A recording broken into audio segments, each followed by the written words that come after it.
Maglalakad lang to hanggang dumating na ang oras na nakatakdang alisin ang mga bagay na di ko mahawakan. Patangay na lang sa hangin, lutang sa kalawakan. At di na rin to bago kung hindi man masamahan. Mga pagpatak ng luha at tiyak ng magdamagan na tinuring na sandalan. Madaanan may kamayan, kasundurin sa tawanan. Kakampi at kalaban na hatakin pabalik, mamalasin pagpanek. Gagawin mo ang lahat para lang makahalik. Papala yung mga paasa na sanayan na sa heging ang malalim sa dibdib na may sariling pagtapik. Masakit pero walang magagawa, realidad ang nagadya. Pagalingan magdala, mapaglaro nga ang tadhana. At ikaw din pong taya habang padagdag ang edad, nababawasan ng saya. Haha, ingiti na lang siguro, alalahanin ang tinuro ng espesyal na babae. At una akong naging guro na kahit anong mangyari, ibigay ko daw ng todo.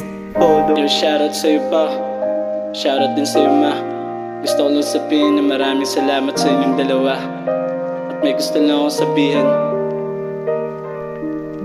Pasensya na kayo ma, nilisan ko kayo. Dala na rin siguro sa sinumpaan ko na pangakong balang araw makabawi sa lahat ng sakripisyong binigay nyo at inalay sa buo kong pagkatao. Pasensya na kayo ma, kung di ko man masabi na mahal kita ng sobra at magawa kitang yakapin. Bagkus naging pasaway, konsumisyon at pasanin. Pero di kayo nagsawang mas piliing unawain sa mga payo at pangaral simula ng pagkabata. Madalas din na mapalo sa katigasan at mga salagang natutong sumagot. Naging perwisyo halata nga huli ko nang napagtanto. Mga maling dapat itama habang hawak ang panulat. Ramdam kong pangungulila, pananabik na nitiis na muli kayong makita. Sana ayos lang kayo, baka musta rin kay Papa. Kayo ang dahilan kung ba't nasulat ko ang kanta. Inspirasyon sa likod, mga binubuong talata. Sa paglalakbay kasama San Mandalin ng kabanata. Ano man ang maging kwento, bit-bit ko ang alaala.